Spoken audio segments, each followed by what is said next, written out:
Magandang umaga. Isara na lang po yung ICI, yung Independent Commission on Infrastructure. Walang kwenta. Kung may kwenta man, ginagamit lang po panakip butas. Asa ka makakita investigasyon na patago? Pinipilit na sila ng mga tao, ayaw pa rin, may tinatawag na compromise. Buwisit.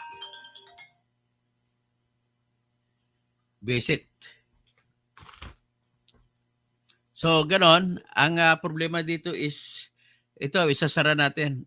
Tingnan natin, yung, itong ginagawa ng Independent Commission na to, pakinggan natin. Anong waits? Itong Brian Hosaka, walang kwenta tong taong abogadong ito Tinatabunan niyo, kinakadlong ninyo yung mga O yan, pakinggan ninyo yan. Regarding dun sa transparent Bakit hindi regarding live streaming, meron na bang decision yung ICI regarding that? The decision is the policy remains the same. Kaya mahina ang mga sounds.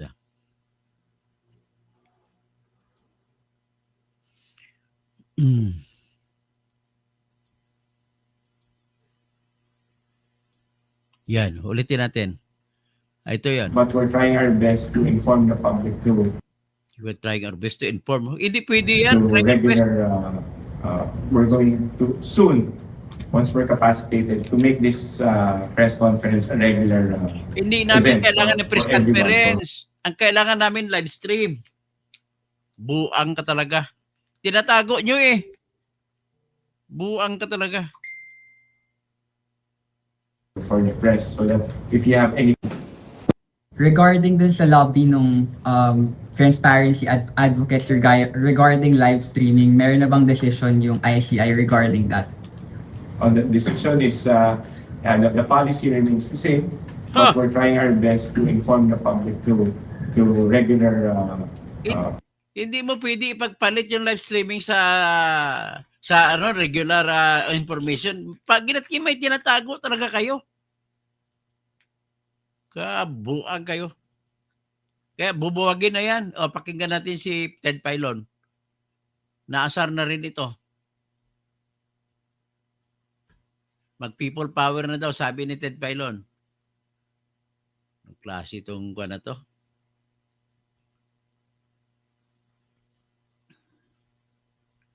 People power na lang. Total, tinatago nyo lang mga lahat. Sabi ni Ted Filon, nagsasabi na may na kaya daw po ayaw nilang ito po'y i-live stream o maaaring mapanood ng publiko. O kaya kahit na ho ng observer, sabi ni Atty. Calleja, di ba? Kasi nga daw po, if I may quote him, ito. Basahin mo yung kanyang pinakahuling quote na i-publish kahapon. Ano sabi niya? Mami-mislead ang publiko. Matatanggap nila agad ang mga sinasabi ng taong ito. Kahit hindi tayo sigurado sa kanilang karakter o background. Kung nagsasabi ba sila ng totoo, baka nga nililigaw lang nila ang investigasyon ng ICI at baka maligaw rin ang publiko. Ayun, so yan ang kanya sinasabi ha. So here comes itong kanilang inilabas kahapon na subject urgent request for issuance of an immigration lookout bulletin order. Hindi po ba? So, tanong natin, ano ngayon ang impresyon ninyo doon sa inisa-isa na mga pangalan na nasa lookout bulletin na ito? Naglabas kayo at inyong itong di ba? Inilabas sa publiko ito. Right? Andito ho yung mga pangalan. Ang tanong natin mga kapatid ngayon, ikaw na nakikinig, ikaw na nakakapanood ng balita, ano ngayon ang impresyon mo doon sa mga pangalan pong inilabas nitong ICI na kanila pong sinasabi sa DOJ at Immigration na bantayan nyo yung mga taong yan? Kasi po sabi nila dito sa kanila pong sulat, Okay, the commission, sabi po dito, which is a matter under inquiry by the commission, puts the subjects, ang tawag nila dito, mga subjects, in a relevant position that operates to make him an inevitable personality during the fact-finding process. Alright. This timely issuance of the ILBO is of utmost necessity to enable the commission to proceed without delay and to hold those liable accountable to the Filipino people. Ayan ang pinag-usapan dito, nagpalabas yung ICI ng utos na ilagay sa lookout bulletin na baka makalipad sa abroad itong mga taong binabanggit. Ang tanong, kung ikaw naman ang nalagay pangalan mo dyan, hindi ba unfair sa iyo yun kung nilagay pangalan mo? At kung may mga taong hindi nilagay dyan, kagaya kay Romualdez, hindi nilagay. Fair ba yan o unfair? Ngayon, para magiging fair sa lahat, mas maganda pa yung publiko na lang ang mag-judge na nakapanood sa live stream. Kaysa kayo mag-judge. Sino ba kayo? Ha? Brian Osaka? Sino ba kayo para ipalit nyo ang desisyon namin na mga nagtitingin na kayo inulan ng desisyon ninyo? Mga kupal talaga kayo. Sige, pakinggan natin. Ano po ang ating impresyon dito sa mga nasa listahan na ito? Guilty na ba ho silang lahat?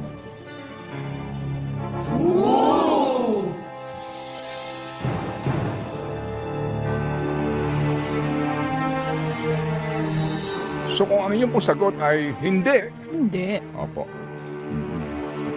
Bakit? Kasi po, wala pang sapat na ebidensya. Tama. Mm-mm. True. Kasi po, ito'y hango saan? Saan? Sa statement, affidavit ng Nino. Balikan natin kung saan ang gagaling itong mga pangalan na ito. Opo, kasi kung kayo po ay naglalabas ng ganito pong listahan at kayo nagsasabi na huwag silang husgahan at baka matrial by publicity, eh kayo lumalabag doon sa inyong consistently abhorrent na regulasyon. With all due respect, sir ha? Opo. Bakit ito ha? Okay. Ba't nasama dito pangalan ni Romulo Ruman ng Pasig? O si Marcy Teodoro na nagsasabi, hindi pa ako congressman ha? Ba't ako nasama dyan? Hindi po ba? Bakit? Eh kasi mga kapatid, opo, kasi bahagi ito nung affidavit at statement na binasa nitong si Curly Discaya sa Senado. Hindi po ba? Yun ang pinagbasihan po nila. And then, yung iba po dito, ay dahil sa statement naman nito pong si Henry Alcantara at ni Bryce Hernandez. Opo, at ni Roberto Bernardo. Pag inisa-isa po natin ito, hinimay-himay namin ang mga pangalan na ito eh. Kung kaninong statement nang gagaling at kung anong pinagbabasihan po nila. Eh, kung sinasabi ninyo na huwag nating agad husgahan ito at baka hindi pa tayo nakakasiguro sa mga taong ito, ba't nakakasiguro na ba kasi mga Diskaya na nagsasabi ng totoo? Alam niyo yun? Attorney Hosaka, panayhon tawag namin sa inyo para kayo makapanayam at makuha namin ang paliwanag ng komisyon dito. Eh kung ang pagbabasihan po natin ng mga statement na ginawa in open public hearing on record and under oath, eh ba't di nyo sinama yung sinasabi nito pong isang tumistigo dyan na ang pangalan po'y Orly Gutesa? Ba't di sinama ang pangalan ni Eric Yap? Hindi ho, ba't wala dito? Ba't di nyo sinama yung sinasabi ni Bryce Hernandez sa kanyang statement na meron daw pong 3 congressman? Sino ito? Yung pong Tina Pancho, yung Danny Domingo, at yung ngayon po'y mayor na si Boy Cruz. Sinabi niya rin po ito. O diba? True. I mean, mawalang galang lang po sa inyo. Ano po? Para talaga lumalabas ngayon na ito ay pagbabangon puri. Kunwari, para wala kayong masabi, o sige, gusto na naming pigilan yan. Eh si Vince Dizon, gumawa na ho noong una pa eh. Hindi ba? Kung gusto niyong gawin to, dapat noon pa. Hindi ba? Pero ngayon lang kayo gumawa nito. Bakit? Eh kasi nga may pressure na po ang taong bayan sa inyo na isa publiko ito. Nga lang po, ang inyong pinakahuling pinakahuling action na ito, eh lalo nagbibigay sa amin ng duda. Sa akin lang ito ha, ng duda. Di ba? Na ang inyo pong pulisiya naman talaga ay medyo tabingi. Medyo baluktot eh. Kaya nga po nakakadismaya lang na malaman na kung ang inyong pinagbabasihan po lamang ay mga affidavit sinasabi po sa mga hearing ng Congress at Senate, eh bakit hindi pa kumpleto? ito pong inyong listahan para po sa inyong tinatawag na lookout bulletin order. O para bagang sinasabi mo rin na, oy, kayong mga kayo ha, magsisibatan na kayong lahat. Kasi lookout lang ito eh. Hindi ito whole departure order. So kayo, kung gusto ninyo magsitago na kayong lahat sa kasong ito, di po ba? Ano po sa palagay ninyo? Kasi nga, ang ating panawagan sa kanila, ano ba asiste kung manood kami sa hearing ninyo? Trial by publicity. Ito ginawa nyo eh. Hindi ba? So, sorry po. Kasi baka husgahan na natin agad. Si Diskaya nagkwento nito eh. Naniniwala ko na kay Diskaya na hanggang ngayon, hindi pa tapos ang affidavit. Si Bernardo hanggang ngayon, hindi pa nakapagsumite. Kahapon dapat magsusumite ng kanyang affidavit. Hindi natuloy, hindi pa daw tapos. Ano ba tinatapos nila? Binubuo pa yung kwento. Kaya lalo kami nagdududa. Hindi po ba? With all due respect kay Babe Sings wala tayong question dyan. Pero sandali lang, ano ba ho ito? Ayaw na ho natin sabihin na ang lahat ng ito at the end of the day, ay piling-pili lang kung sino ang inyong kakasuhan at kung sino po ang inyong pupursigihin. Yung iba dito baka makalusot. Yung pong aming impresyon ngayon, kasi nga hindi namin malaman ano ba ang uri ng pagtatanong ninyo. Ano ba ang laman ng kanilang mga affidavit na ibinibigay? Kayo ba'y nagsasama-sama sa merienda dyan? Kayo ba'y nagkukumustahan dyan? Pagharap po nitong isang dating sekretary, ngayon senador, kamusta na si mama mo? Kamusta naman si papa mo? Kamusta naman negosyo nyo? Ganun ba tanungan dyan? Good point. Huwag nyo ipalusot yan. Ano nga ba ang assurance? Di ba? Tama. Tama ka dyan, boy. Ituloy mo, boy. Sorry po. And let me know when you're done, boy. Pero ituloy mo, sabi ng mga nagagalit din dito sa comment section. Oo nga, no? Naglulukuhan tayo dito, Mr. Chairman. Paano ang transparency kung may, Pinag-aaralan ko lang. kung may itong- listahan sa ILBO, pero may isa pang sworn statement, pero wala sa listahan sa ILBO? Pinag-aaralan ko lang itong kanilang inilabas, pati yung wordings nito. Hindi ba? At yung kanilang pong pinagbasehan ng mga pangalan na ito, na para bagang inconsistent din. Bakit may mga hindi nabanggit dito? Hindi po ba? May tinatago kasi. Yan ang problema sa inyo.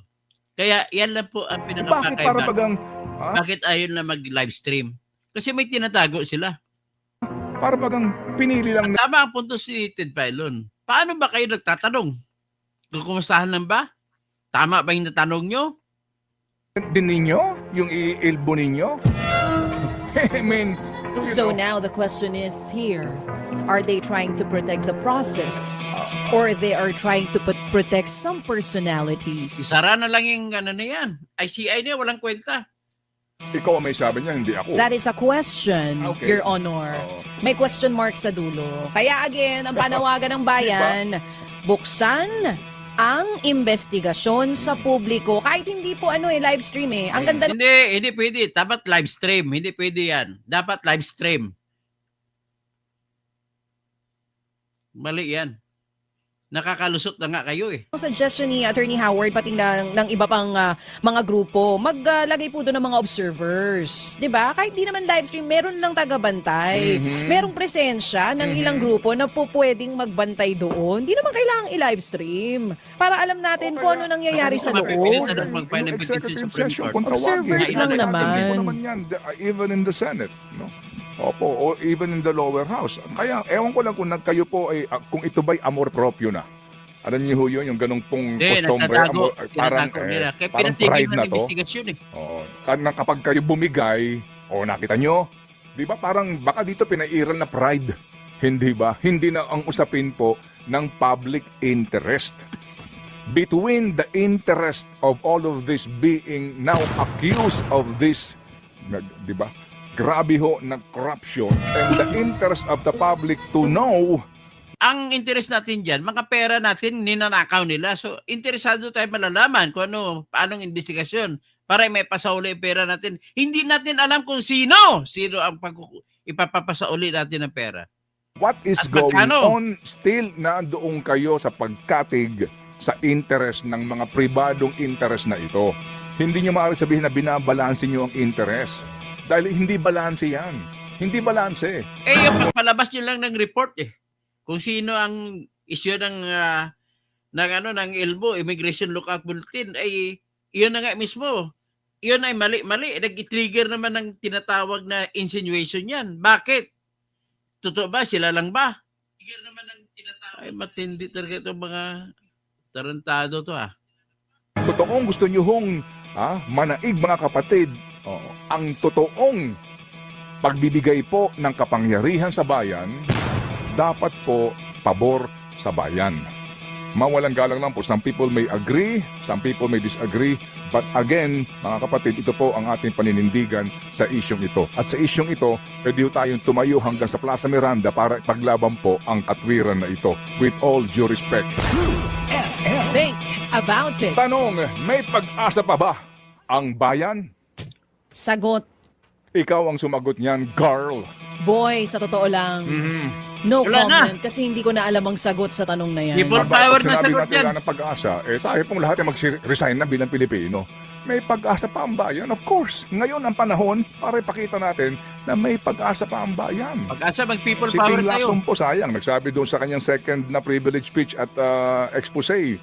Sa mga nagsasabi na di ba? Wag ko kayong ang kaso lang, Senator, nag-resign kayo sa Blue Ribbon Committee, parang nasiraan kami tuloy ng loob. Pinanghinaan ng loob yung ilalim. Although alam po naman Doon din na ako natin din na kay hindi na ho Lacson, kayo magiging chairman niyan. Pero Kaya kung maaari nag-resign po, yan maging active pa rin po kayo na participant Yes. in the hearing, please. Kasi Oo. nga, sumandal kami doon sa sinasabi niyo sa mga nagsasabi na walang pupuntahan ito, nawawala ng pag-asa, wag naman daw, di ba? So kami nga po ay nagsasabi na may pag-asa pa ang bayan. Pero itong pag-asang ito, huwag na ho natin pang sayangin. Ito ho yung chance natin ngayon. This is the chance. Napatunayan po natin na may pag-asa pa ang bayan. Paano? Ito po, huwag tayo magsawa. Kasi ngayon po, ito yung mga klaro ha. Klaro ito kay Aaron. Ano kay Aaron? Ako, dito sa, tontuwa ako dito parang anak ko na ito Mas matanda pa, panganay kong anak sa kanya Bakit? Tagahagonoy ito Biktima ng baha yung pamilya. Ito yung magandang case study. Tama. Itong mga binabaha Hindi ba? Itong mga taong ito. Itong mga klaro ngayon Number one, hindi kulang sa pera ang Pilipinas. Ano ang kulang? Mga taong tapat sa gobyerno. Yun ang kulang natin. Opo. Hindi mahirap ang Pilipinas.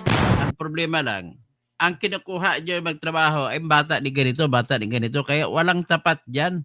Tapat sila sa taong kumuha sa kanila sa employment nila. Kaya yan ang dahilan dyan. Yan ang klaro mga kapatid, hindi tayo mahirap na bansa Opo. Sukdulan lang po ang dami ng korap sa Pilipinas. Yan po ang atin. Yan po ang ating katotohanan dito ngayon. Kaya pala, ang dami nagpapakamatay, maging congressman, o pumapatay para maging congressman, gumagasta ng bilyon para maging senador. Ang dami hong, di ba? Talaga naman gusto maging party list. Kaya ito na ho yun. Ito na, baby girl. Ito na po yung kasi ngayon, isa-isahin mo yung mga reports, pati sa Rappler. Bawat probinsya ngayon, may mga dinastiya. Sila pala mga kontraktor. Dahan-dahan na po, umuusbong ngayon. Na kumbaga, Lalabasan. kaya pala, ganito tayo. Kaya pala yung kalsada, di ba, either maayos pa, binabakbak, Correct. or kaayos lang, nasisira ka agad. Kaya po pala tayo binabaha. Kaya pala ho, ang kanilang paboritong departamento ng DPWH kasi yun ang kanilang piggy bank. Ito ang kanila pong hut-hutan. Ito Gatasan. ang kanilang talaga namang gatasan. Think about it. Nalulungkot kasi ako sa mga sinasabi mo, pero yan ang katotohanan. Malungkot na katotohanan. Hindi ka parang magising tayong lahat dito kasi tayo gumigising tayo madaling araw Hindi ba ito ho yung pag-asa ho natin para patunayan na may pag-asa pa ang Pilipinas? Hindi po ba na ito nga po iyon mga kapatid? Opo, baon na po tayo ngayon, hindi lang sa utang kung hindi sa kumunoy ng korupsyon. Ito po yung ating kinasadlakan Kaya lahat ng ito, dito po, ngayon, nag-hearing sa Senate, sa Agriculture, ano sabi po ni Senator Kiko? Aba, sandali lang, kung meron pong kartel sa construction, yung Diskaya firms na sila lang sumasali sa bidding, Oo. para sila pa rin ganun din sa bigas. Yung pong mga importers na paborito dito sila Glenn Panganiban nagbibigay po ng mga permit, di ba? Yung sanitary permit para ka makapag-angkat ng bigas. Abay, ganun din pala. Isa lang may-ari, 7 kumpanya. Isa lang may-ari, 6 kumpanya. Bakit? Para makopo nila yung importasyon ng... Kasi, bakit? Corruption pa din. Hindi ba? Corruption at corruption. Lahat ng ito, puro corruption eh. Kaya nga ho, mga kapatid, ito pong ating numero 1 ngayon na problema. At yung pong 3 institusyon na ating dapat sandalan, wala nang checks and balance. Opo, ano na nangyari ngayon? Ano na nangyayari ngayon? Doon sa sinasabing disenyo po ng ating sistema. Checks and balance. Checks and balances. Opo. Di ba, pagbabantay sa isa't isa, ano na nangyari? Hindi po. Nagkaroon na ng collusion. Hindi ba? Nagsabuatan na. Sabi nga ng mga Gen Z, ang tawag dyan, collaboration sa pagnanakaw. Nag-collab na ho sila. Oo. Hindi ba? I mean, honestly, ito ho yun eh. Nagsabatan na ho sila. So itong tao ngayon, ito ho na ang kinasadlakan natin. Mawalang galang lang po. Klaro na ho naman yan eh. Pagkulab pang ICI sa pag mga magnanakaw. Hindi po ba? So ano ang ating dapat na gawin dito ngayon? So people power. Oh, people power. Kapag sinabi mong people power, agad nang bababaksakin ng gobyerno. Hindi. People power. Talagang dapat maramdaman po ng gobyerno nang galit na tayo. Hindi na pwede ito. Papayag ka ba? Na wala ho talaga dito makukulong, lalo na po ang mga matataas na opisyal. At dito po dapat talaga, sabi nga ni Mayor Benji, dito po dapat hindi pakialaman. Malaman ng kanyang statement na ng turnover nila nito si Azurin, dapat po siya pakialaman. Bakit? May nakingialam. Diba? So, tignan natin. Huwag pakialaman. Kasi po si Benji Magalong, in fairness, nung panahon ni Noynoy, siya nag-imbestiga ng Mama Sapano. Ang rekomendasyon niya, nakaupo pa si Noynoy, ang kanyang rekomendasyon, isama si Noynoy, sumalangit nawa, sa kakasuhan. Saan ka naman nakakita? Pinaimbestiga ka doon sa mga pagkakamali, magmula sa kay Purisima, kay Secretary Rojas, sa lahat. Siya nag-imbestiga. Pulis pa siya, active service. Ano rekomendasyon niya? Kasuhan yung commander-in-chief kasi siya mismo lumabag sa chain of command. Yan very clear yan. So, ano yan? O, isama natin ito ngayon yung binibira ni Ted Filon si Hosaka. Ano ba Hosaka? Tatay mo hapon, bumalik ka na sa Japan.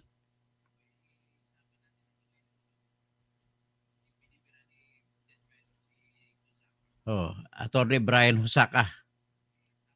Hosaka pa? No, yan. Ang meetings ninyo o hearing ninyo, may kaukulang pong minutes?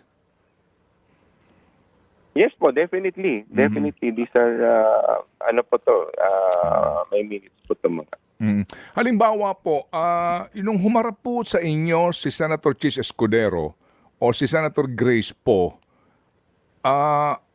ano hong pinag-usapan doon? Kasi hindi po namin alam eh. Ganun po. Alam niyo ho yun, yung taong bayan, na, may pumunta po sa inyo na ilang senador, ano po, hindi po namin alam. Yung po mga ganun na yan ho ba'y formal hearing? Humarap ba sila sa 3 miyembro ng komisyon?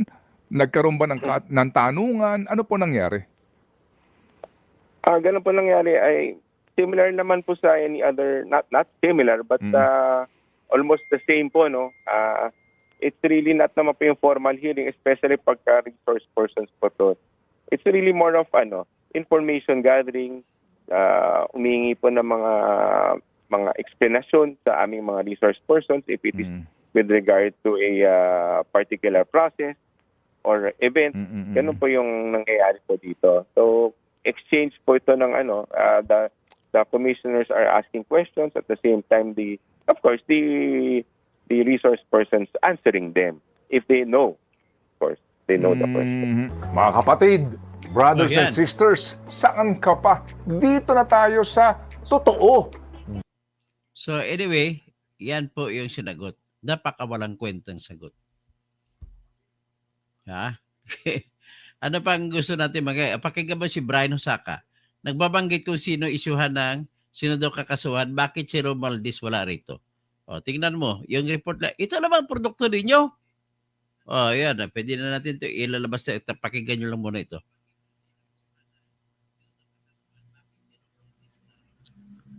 O, tingnan mo, sino lang kinasuhan nila? po sa investigasyon ng Ombudsman at sa makakalap pa nilang ebidensya sa tulong ng Commission po. Number 1, Elizalde Zaldico, Oh, Kalchaliko. incumbent member of the House of Representatives, former chair of the House Committee on Appropriations. Gerald A. Pacanan, Regional Director, DPWH, Mimaropa, Region 4B. Jean Ryan A. Altea, Assistant Regional Director. Ruben Santos Jr., Assistant Regional Director. Dominic Serrano, Chief Construction Division, Back Chairperson. Felizardo Casuno, Project Engineer. Timohen Sakar, Materials Engineer. Matrexis T. Tamayo, OIC, Chief Planning and Design Division. Juliet Calvo, Chief Maintenance Division. Dennis P. Abagon, OIC, Chief Quality Assurance and Hydrology Division, Regular Member, BAC. Lerma D. Kaiko, Accountant 4. Grace D. Lopez, Regular Member, BAC. Frederick Carl Camero, Vice Chairperson, BAC. Aderma Angeli Alcazar, President and Chairman of the Board of Directors, SunWest. Cesar Buenaventura, Member, Board of Directors and Treasurer, SunWest. Consuelo D. Aldon, Member, Board of Directors, SunWest. Engineer Noel Y. Cao, Member, Board of Directors, SunWest. Anthony Elmo, Member, Board of Directors, SunWest. And other potential respondents linked to the construction contracts of SunWest. Ito po yung mga Ay, nako. Asan yung mga congressman? Mga congressman nagpa-project yan eh. Puro lang mga kontraktor sa kontraktor, isa lang. Kinasuhan ng SunWest lang. Mga opisyal ng SunWest kay Elizalde ko yan. Bakit yun lang? Ang dami-dami mga kontraktor dyan. Si Diskaya. Oh, si Wawaw Builders. Si Sims. Oh. Si QM Builders. Yung mga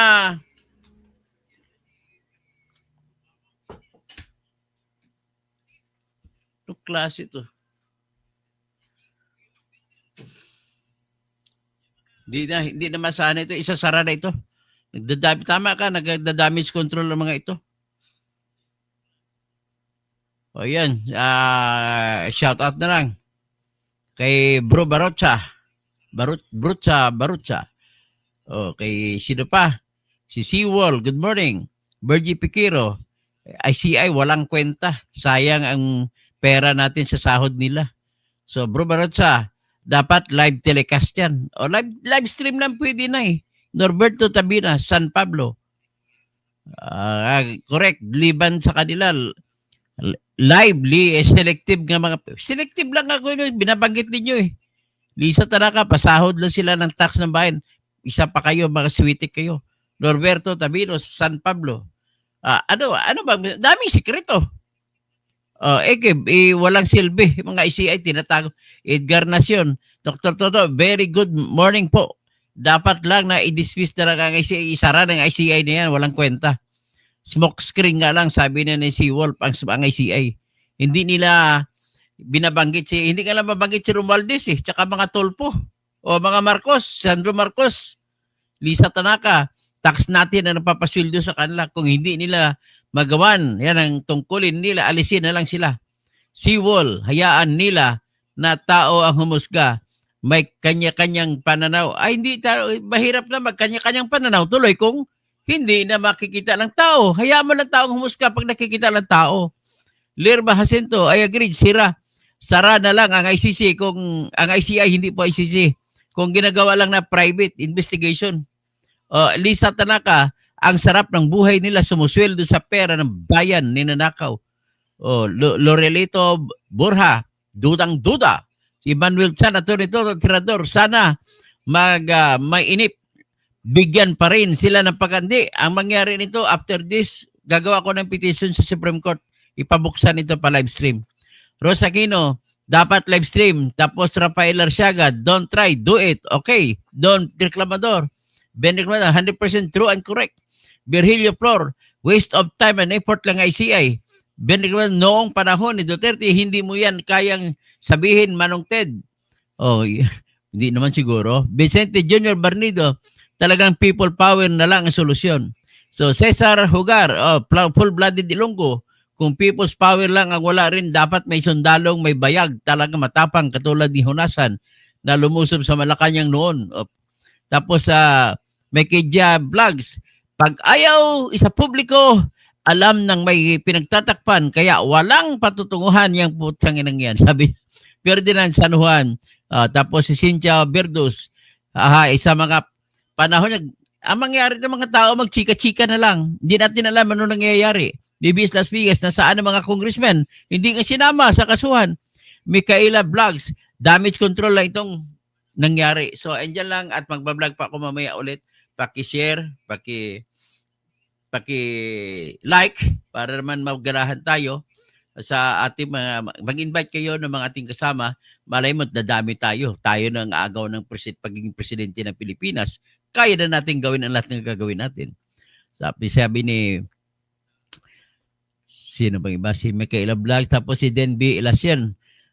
Nagbuo pa sila ng ICI, wala namang silbi. Edwin Gonzales, alam na mekos-mekos lang yan.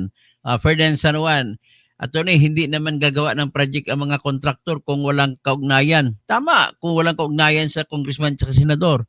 Who is perfect not? Konting tiis na lang, sasabog na ang Congress at Malacanang. Rafael Arsiaga, ang masama, ninakawan tayo ng tinatag na ICI sa halip na hahabol. Roger Blanco, Biako, walang kwenta. Biro mo, sinara na nga nilang investigation sa Infracom nila. Sinara pa yung ni Erwin Tolpo, yung Blue Ribbon Committee. Ano na mangyayari ngayon? Bayan, kayo ang maghusga.